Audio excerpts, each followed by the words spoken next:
escreve: estas coisas diz aquele que conserva na mão direita as 7 estrelas e que anda no meio dos 7 candeeiros de ouro. Conheço as tuas obras, tanto o teu labor como a tua perseverança, e que não podes suportar homens maus, e que puseste à prova os que a si mesmos se declaram apóstolos e não são, e os achaste mentirosos. E tens perseverança e suportaste provas por causa do teu nome, e não te deixaste esmorecer. Porém eu tenho contra ti que abandonaste o teu primeiro amor. Lembra-te, pois, de onde caíste, arrepende-te e volta à prática das primeiras obras. E se não, venho a ti e moverei do seu lugar o teu candeeiro, caso não te arrependas. Tens, contudo, a teu favor que odeias as obras dos nicolaítas, as quais eu também odeio. Quem tem ouvidos, ouça o que o Espírito diz às igrejas. Ao vencedor, dar-lhe-ei que se alimente da árvore da vida, que se encontra no paraíso de meu Deus. Feche seus olhos e vamos orar ao Senhor, nosso Rei. Põe o seu coração em Deus e em sua bendita palavra. Querido Pai, em nome de Jesus, estamos diante da Tua presença e ao som da Tua voz queremos nos conduzir neste lugar. Que o Teu Espírito Santo ministre a cada um de nós, e ninguém saia daqui nesta manhã sem ter experimentado algo profundo e legítimo com a Tua presença, com a Tua palavra. Que o Teu Santo Espírito toque cada um de nós de maneira especial, que nenhum de nós aqui fique alheio ao Teu agir, ao Teu mover nesta manhã, que sejamos edificados, alimentados, fortalecidos, animados, para levar a bom termo o chamado que fizeste a cada um de nós, em nome de Jesus. Amém. Amém. Queridos, nós já algumas vezes na escola bíblica nós compartilhamos a respeito das 7 igrejas, chamada as 7 igrejas da Ásia Menor, e que teve toda uma extensão de evangelização a partir do próprio apóstolo Paulo. E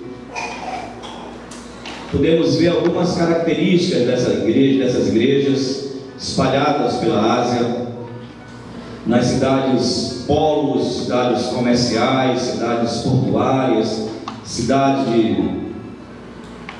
de tráfego, de comércio, de medicina avançada para a sua época, de idolatria, de paganismo, e que no meio destas cidades, com todas as suas variáveis, das mais variáveis,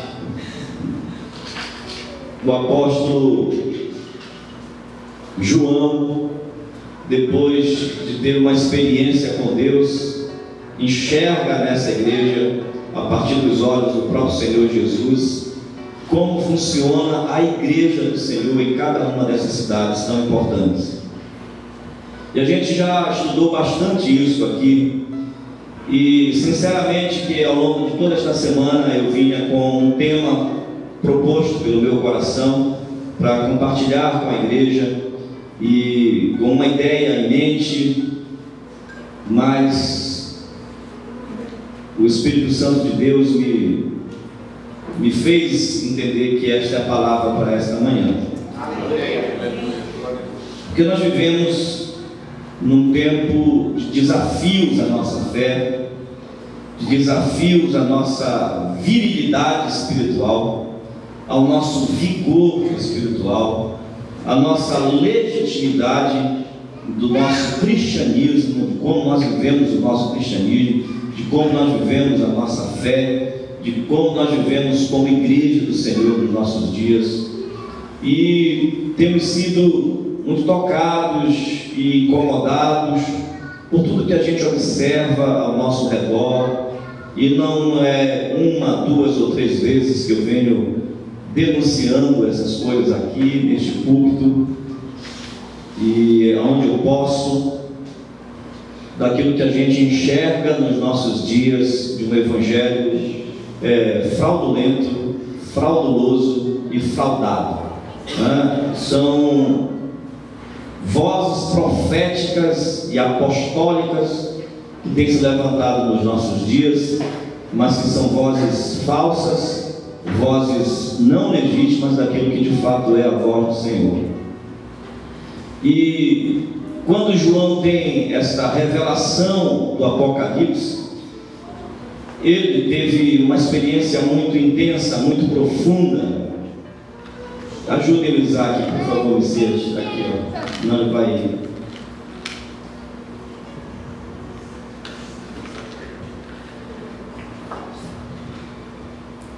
E ele enxerga realmente a igreja, e a gente diria a igreja como ela é, como o Senhor enxerga.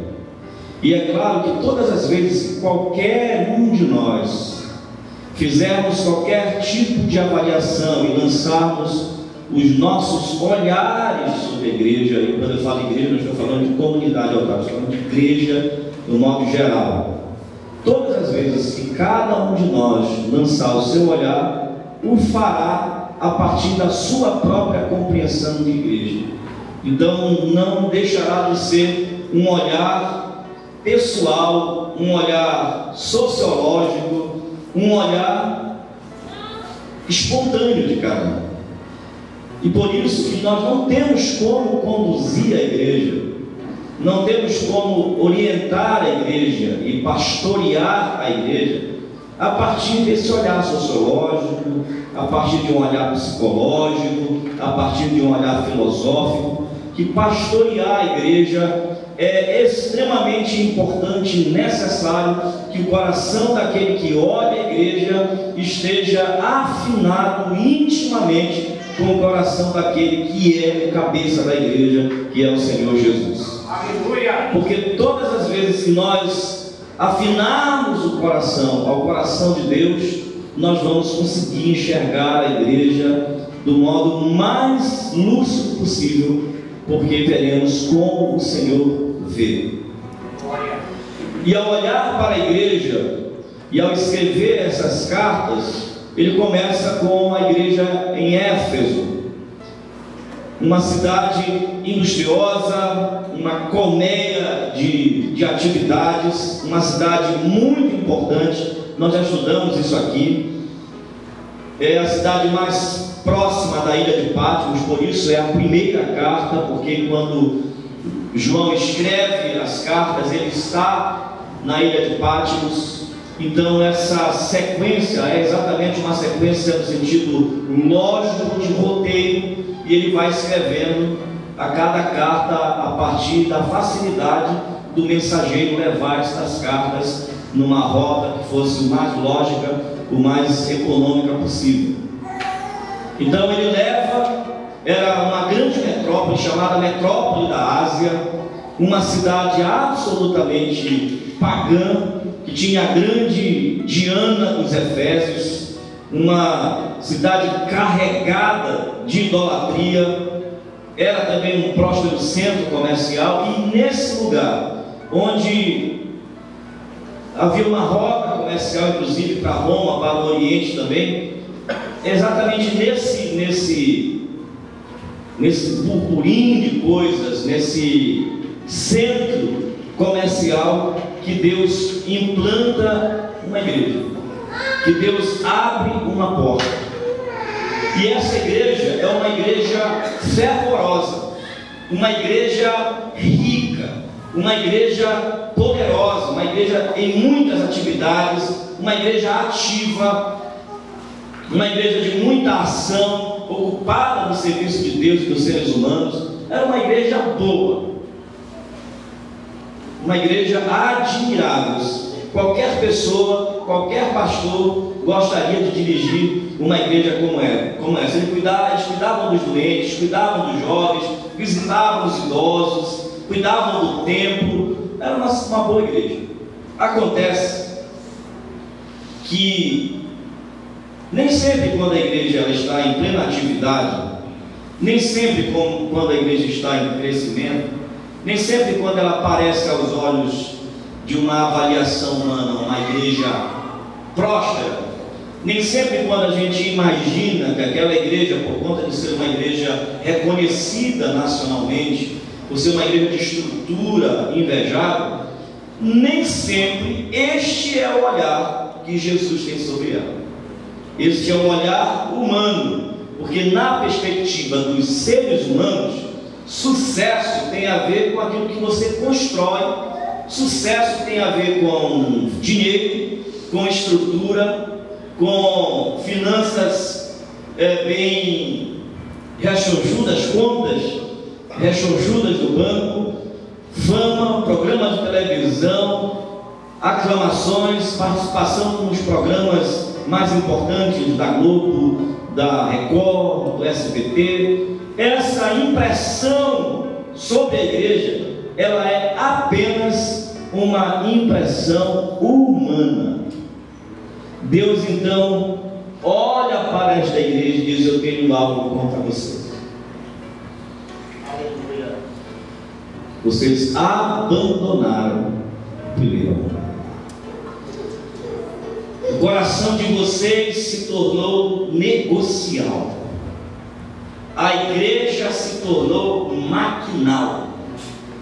As atividades e os cuidados com os pobres, com os idosos que vocês praticam, são apenas programas assistencialistas. Vocês trabalham e vocês agem a partir apenas desse planejamento estratégico comum de uma cidade como a de vocês. Vocês, quando agem em favor dos pobres, vocês agem dentro de um programa absolutamente mecânico. Não há mais amor entre vocês. O amor se esfriou e deu lugar ao ativismo, porque tudo aquilo que legitima o mover da igreja, o que de fato torna a igreja verdadeiramente igreja, é o amor.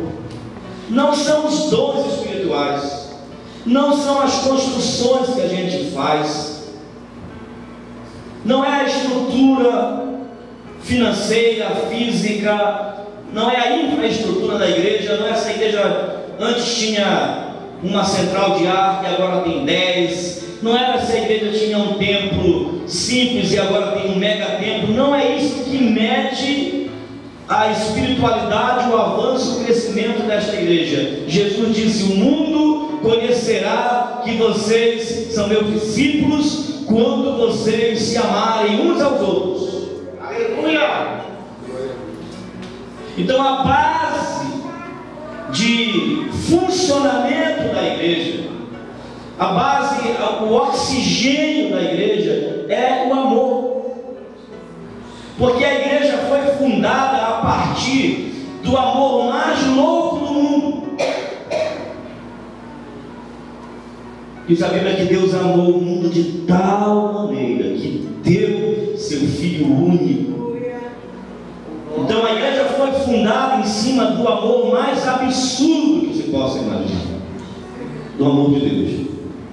Então, se ela foi fundada nas bases e no fundamento do amor, ela não foi fundada nos fundamentos da cultura, ela não foi fundada nos fundamentos do eu acho que, ela foi fundada no amor de Deus. Glória. E esses queridos irmãos abandonaram as alturas iniciais de sua devoção e desceram as planícies da mediocridade, do ativismo barato, das negociações e da desvalorização do que é essencial e que constitui a igreja como igreja. Deixaram de amar fervorosamente.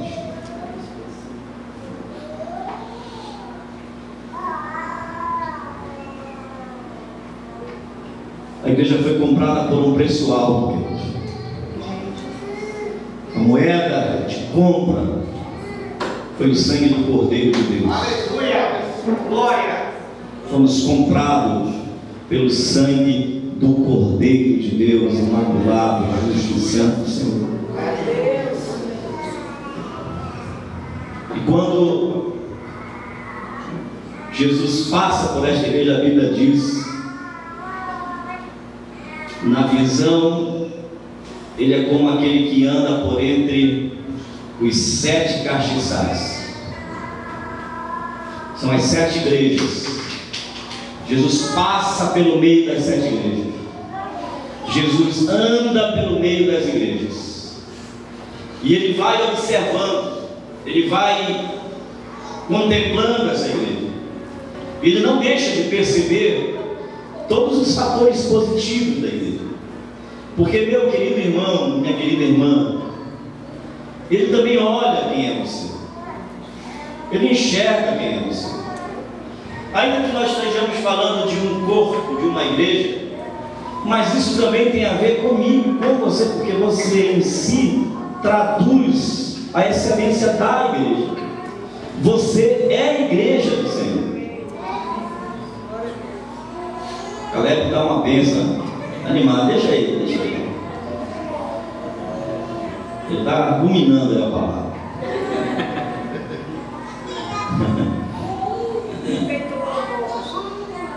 Oi? Ele está louvando, mais perfeito louvor, deixa aí. Está intercedendo pelo pastor. Tem a ver comigo e com você, queridos. Amém. Ele não deixa de ver quem você é. Você pensa que ele esquece os dias e os anos de devoção no teu coração? Ele não esquece. Deus não é como um homem. O pastor pode esquecer, a igreja pode esquecer, o povo pode esquecer, porque é bem fácil. A máxima no nosso país é que o povo tem memória curta. Isso é tão real que o camarada sofre um impeachment hoje, daqui a uns anos ele já está de volta na política. O cara vai preso. Isso não é amor, não. Porque, por incrível que pareça, na igreja a coisa é diferente. Oh, glória! Porque no mundão aí, o camarada mata, rouba, ele faz tudo quanto é porcaria, e na campanha seguinte, ele coloca o seu nome para concorrer novamente, e ele é eleito de novo. Na igreja não é assim. Não é assim no aspecto de que quando um cai na igreja, ele é detonado. Quando um escorrega na igreja, ele é apedrejado. Ele só se levanta, muitas vezes, se ele sair daquela igreja e ir para outra.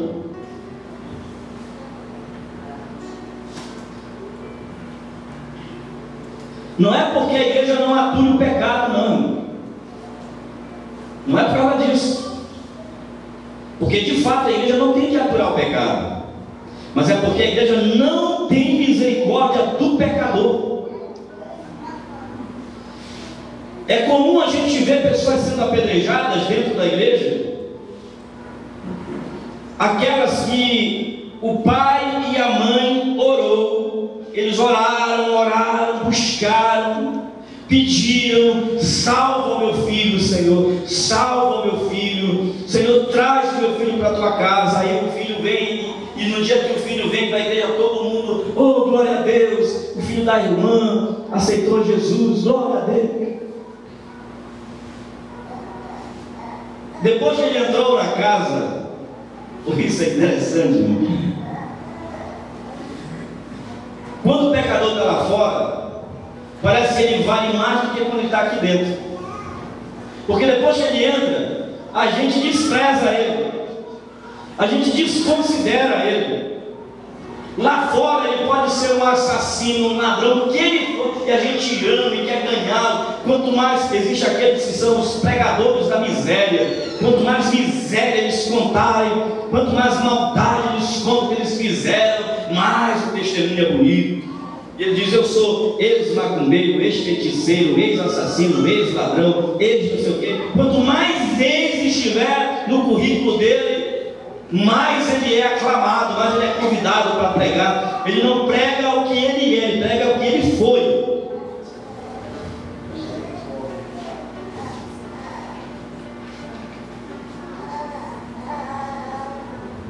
E aí, às vezes, aqueles que nasceram do Evangelho, puxa, não tem nada para contar. Eu não sou ex-nada, irmão. É difícil, eu não tenho nem como gravar testemunho, porque eu não sou ex-nada.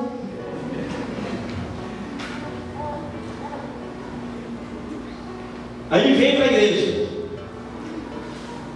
mas vai ele vacilar. A igreja esqueceu que a igreja clamou, que a igreja orou para que ele fosse salvo, e agora a igreja diz: não, melhor que ele vá embora, só dá trabalho. É o problemático, é o calo no sapato, porque a igreja abandonou o primeiro amor. A igreja não ama mais as almas. O que se ensina hoje é um amor ao dinheiro, é uma numerolatria, é o amor ao número. Quantos membros tem na tua igreja? Quanto arrecada a tua igreja? Qual é o teu carro? Tua igreja, o templo lá é próprio? Vocês têm um plano de saúde que contém todos os pastores? Vocês têm uma reserva de caixa para os pastores viajarem para Israel? Os pastores têm que ir para Israel. A igreja tem que fazer uma reserva de caixa para os pastores mandarem os pastores em Israel. Eu não tenho, irmão, amigo, perdoe a expressão que eu vou usar, mas eu vou usar. Eu não tenho essas taras para ir de Israel.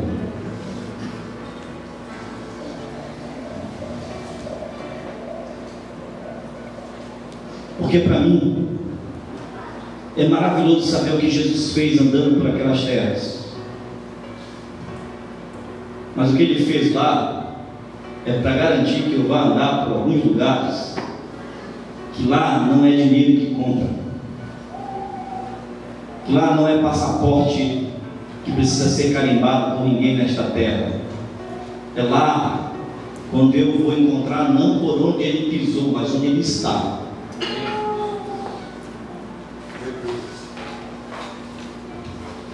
Quando o apóstolo, quando os apóstolos estavam, João, Pedro, Tiago e João, quando eles perceberam a glória de Deus que se manifesta ali diante deles, no Monte da Transfiguração, eles ficam tão impactados pela presença de Deus, que alguém diz assim: vamos construir uma tenda. Porque, queridos, não é porque era lá, não. Porque esse mesmo Jesus que apareceu lá transfigurado foi o mesmo que disse: esse estou convosco todos os dias até a consumação dos séculos. Onde estiverem 2 ou 3 reunidos em meu nome, ali eu estou no meio deles. Ele está aqui nesta manhã, neste lugar, hoje, agora. Não é lá ou acolá, é aqui. Ele está aqui conosco. Então o abandono ao primeiro amor faz com que a gente não exerça misericórdia sobre os fracos, faz com que a gente avalie o crescimento da igreja a partir da sua estrutura física e não de quantos irmãos estão fortalecidos. E sem amor, a igreja é morta. Sem amor, você e eu somos mortos. Somos apenas seres religiosos. Apenas religião. Então, se Deus fala à igreja, Deus fala ao indivíduo. Ele diz: eu tenho algo contra você. Você esfriou, o seu amor está esfriando. Porque quando a gente pensa na igreja de modo geral, a gente se impessoaliza. E a gente chega a dizer: é verdade. A igreja está assim. Ninguém ama mais. Ninguém pratica misericórdia. E a gente esquece que dentro desse ninguém está incluindo a gente mesmo. Então, quando eu pensar na igreja, eu não posso pensar na igreja daquilo que eu oro, eu tenho que pensar a partir de mim. Porque cada um de nós é igreja. Aleluia. Porque é bem mais fácil a gente se impessoalizar no todo do que a gente se comprometer com aquilo que a gente é dentro deste todo. Porque o todo é feito de partes. E eu e você somos partes desse todo. Então a palavra que vem em denúncia é que essa igreja, que os Efésios, eles estavam procedendo como uma prostituta.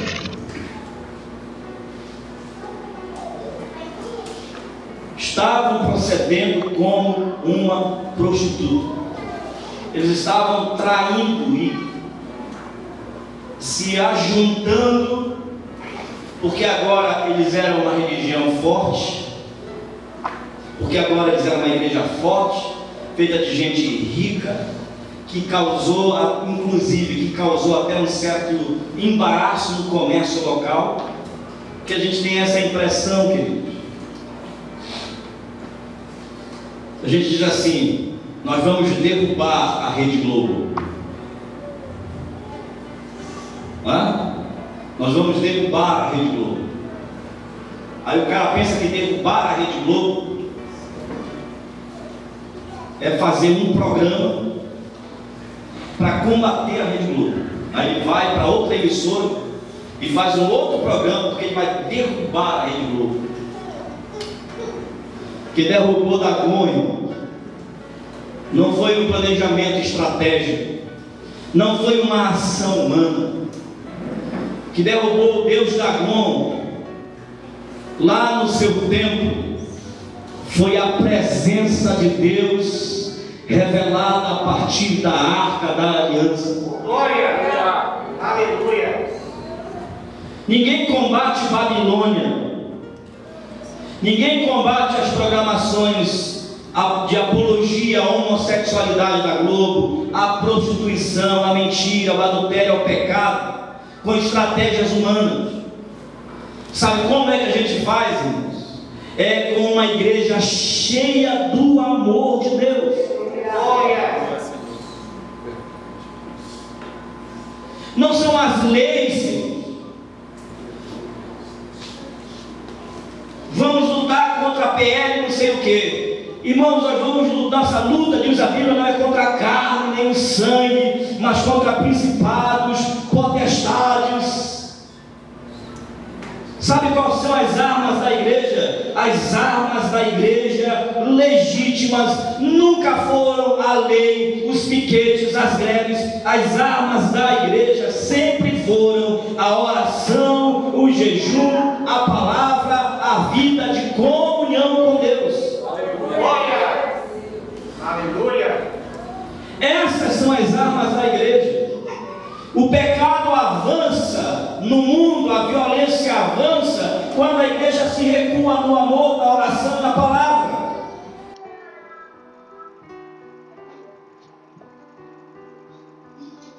Não adianta ter um monte de deputado evangélico, porque vão se corromper.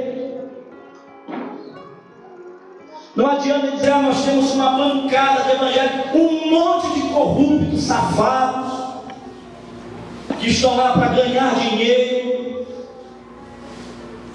Pensa que estão pensando na igreja enquanto corpo de Cristo?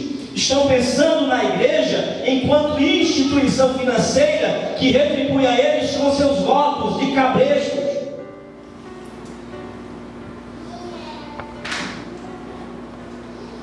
Porque hoje se ama mais o ter do que o ser.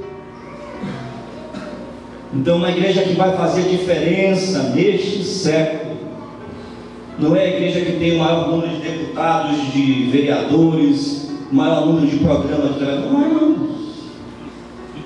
Mas é a igreja banhada do amor de Deus, cheia da palavra de Deus, cheia do Espírito Santo de Deus.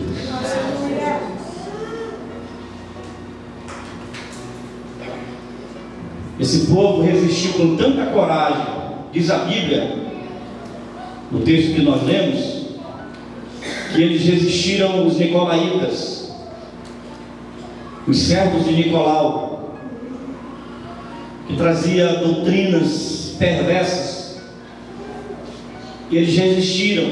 Então era uma igreja que resistiu à heresia durante muito tempo, mas se tornaram arrogantes.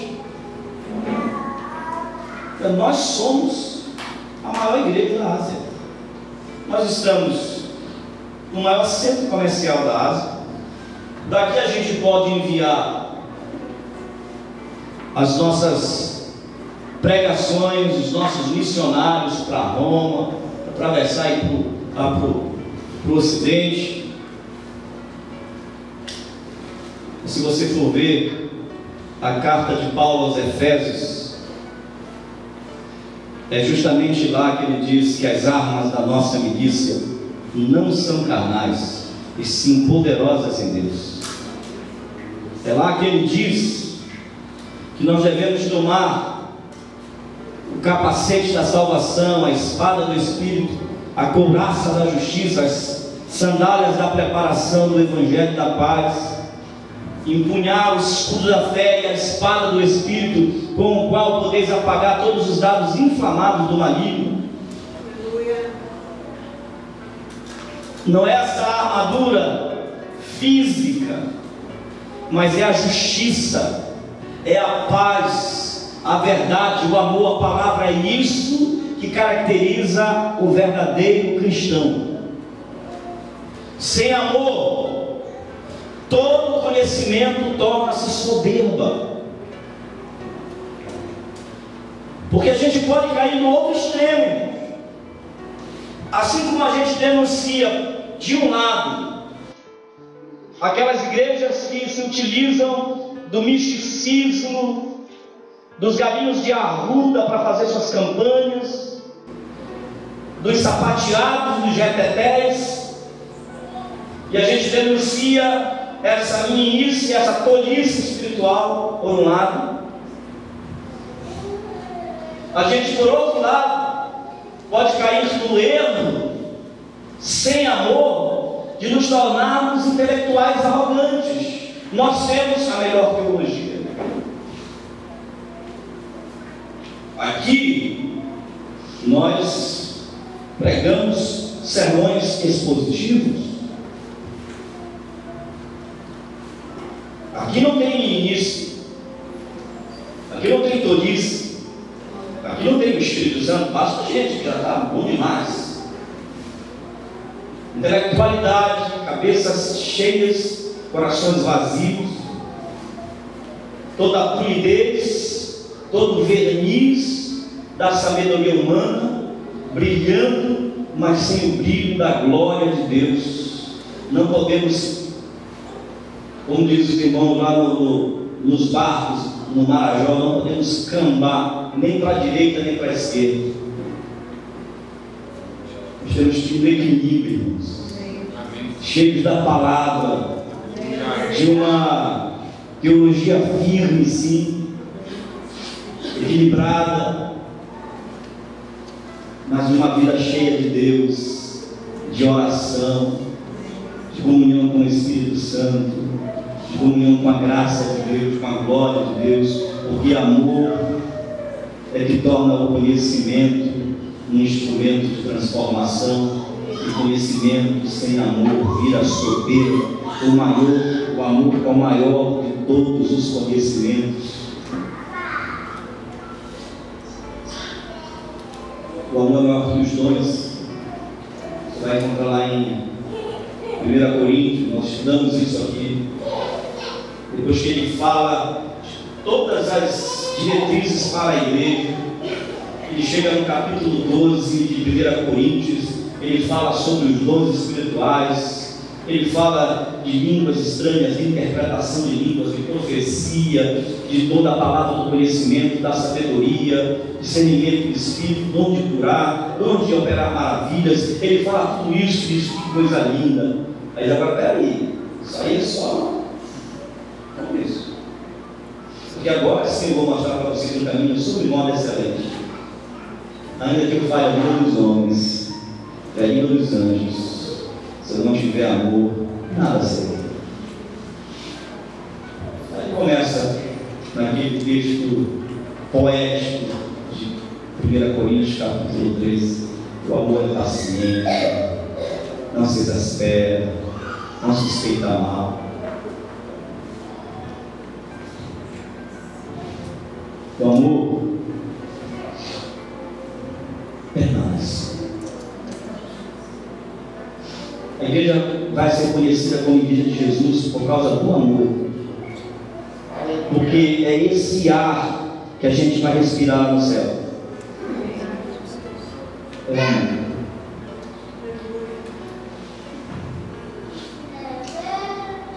Aí o Senhor diz: então,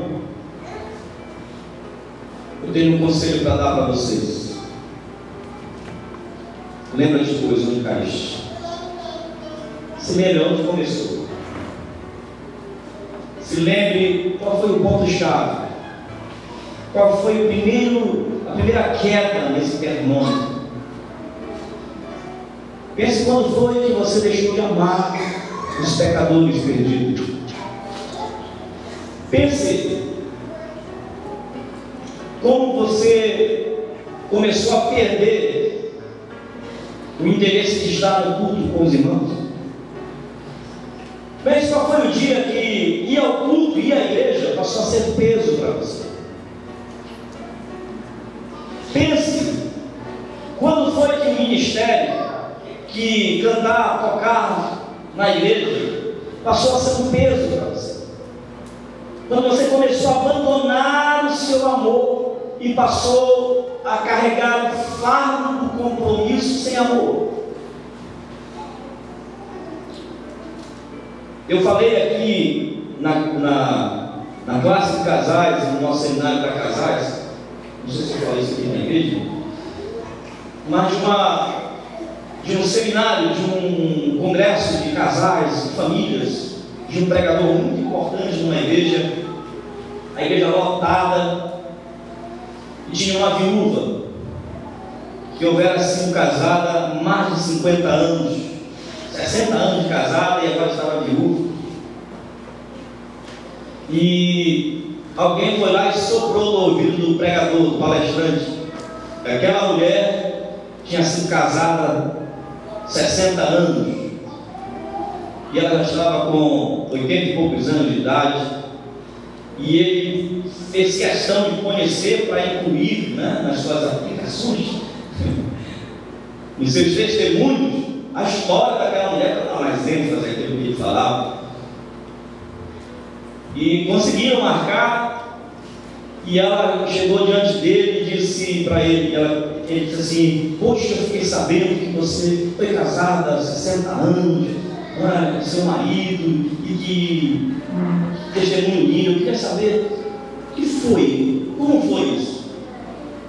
Ela olhou para ele e disse assim: na minha época,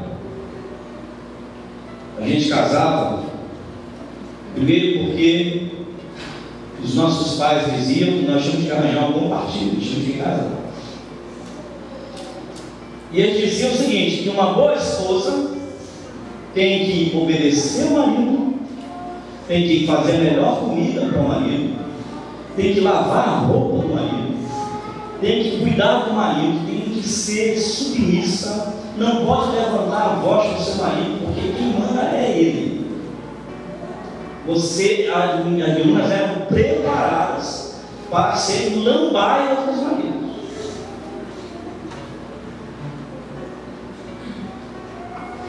E ela, então, disse: então, nesses 60 anos, você quer saber como eu me sinto? A mulher mais infeliz do mundo. Eu fui 60 anos casada infeliz.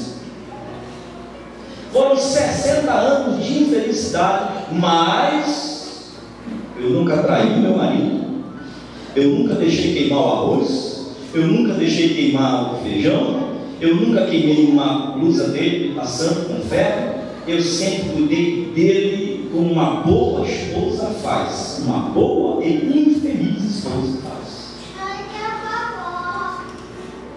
Porque eu nunca amei aquele.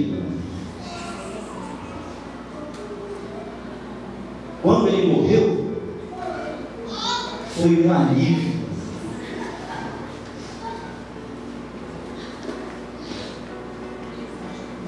Trágico, né? Mas é assim que muitas vezes acontece na igreja. Tem gente que deixou de amar o seu Senhor, e tudo que faz na igreja é com peso. E tudo que faz na casa de Deus é com peso. Faz por obrigação, faz para ser visto, faz para receber um elogio, faz porque eu não posso ficar de fora, senão o que vão pensar de mim. Mas não fazem como o Senhor Jesus diz: o zelo pela tua casa me consome. Qualquer coisa é motivo para dizer: ninguém me percebe neste lugar. O que você faz não é para ser percebido pelo pastor, não é para ser percebido pelos irmãos, é para quem você faz. Se você faz para o pastor e o pastor não te percebe, pobre de você. Agora, se você faz para a pessoa certa, ele percebe você. Aleluia. Porque ele é aquele que enxerga o que você não faz no domingo à noite, levantar a sua mão para todo mundo ver. Ele é aquele que percebe o que você faz quando você dobra os seus joelhos lá na sua casa que ninguém percebeu.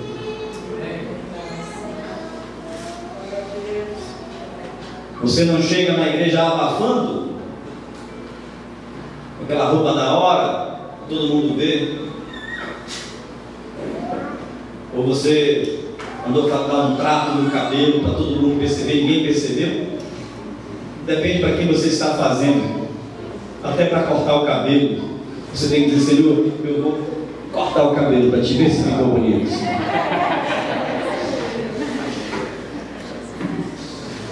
Dá uma balançada aí. Acho que ele não, ó.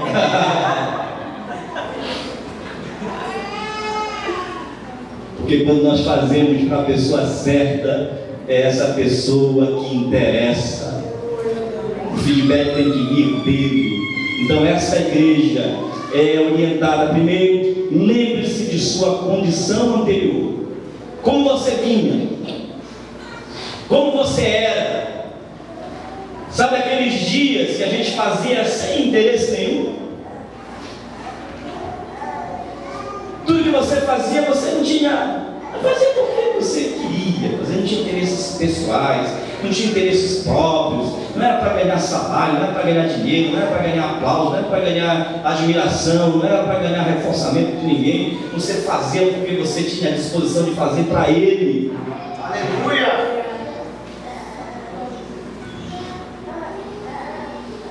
Você não era beato de igreja, não fazia para o padre, para o pastor, você faz para o Senhor. Aqueles dias em que você conseguia acordar de madrugada para orar e para falar com Deus. Aqueles dias em que você não tinha entrado no vício do cinismo da desculpa. Se você realmente tinha um relacionamento legítimo com o Senhor. Sabe aqueles dias, você se toca um instrumento, que você tocou a primeira música, que você conseguiu tocar a primeira música, e que você foi mostrar, talvez para a pessoa mais importante da sua vida, talvez para o seu pai, talvez para a sua mãe, para o seu irmão, para alguém, para o seu professor, e você foi mostrar que você conseguiu fazer, lembra?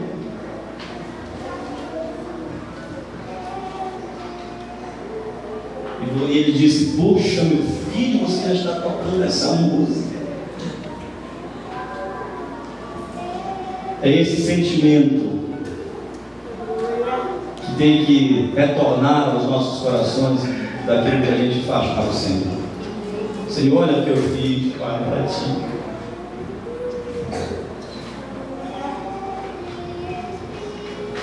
Lembre-se a sua condição anterior, os dias que você tinha condição de relacionar-se com Deus sem interesse.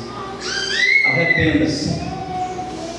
Arrepender-se significa que você sente saudade do que você foi, que você reconhece que você saiu do prumo, que você reconhece que você saiu do caminho, que houve um ponto de parada, que houve um ponto de queda, de retrocesso na sua vida. Arrependa-se. A palavra arrepender significa não cair de novo. São 3 palavras dentro de uma só palavra. Arrependere, do latim. A é a negativa. A gente diz que alguém é apolítico, porque ele não quer saber de política. Quando a gente diz que a pessoa é amoral, nós não estamos dizendo que ela é imoral, nós estamos dizendo que ela não reconhece a moral, ela é não moral. Quando a gente diz arrepender-se, dizemos não, novamente. É a partícula que faz com que a gente entenda que está sendo feito de novo. Refazer, reeditar, recontar, reinformar, reinstalar. E pender é cair, é pender, é arrepender-se, é uma disposição, é um reconhecimento de que eu não posso cair novamente. E retorno. Em terceiro lugar, essa igreja percebe a sua ordem, a ordem de Deus, e diz: agora vocês devem voltar a praticar as primeiras obras. E quais são as primeiras obras dessa igreja? O amor. São as obras praticadas com amor. Aleluia! Não era para eles voltar a fazer o que eles faziam antes, no sentido de que tinham que voltar à ação de antes, porque eles ainda continuavam em ação, mas era para que eles voltassem ao sentimento que fazia com que tudo que eles faziam por amor. Se isso a gente fizer, essa advertência que ele faz, se você não se arrepender, eu virei e tirarei o seu candelabro do seu lugar. Sabe o que ele está dizendo? Ele não está dizendo que ele vai apagar aquela igreja, que ele vai tirar aquela igreja do mapa, que vai mandar um terremoto, uma tempestade e vai apagar. Não é isso. Sabe o que ele está dizendo? É que você não estará mais no lugar por onde ele passa. Por onde é que ele anda? Pelo meio dos 7 castiçais. Se sai daquele lugar, ele vai continuar passando lá e você não estará lá.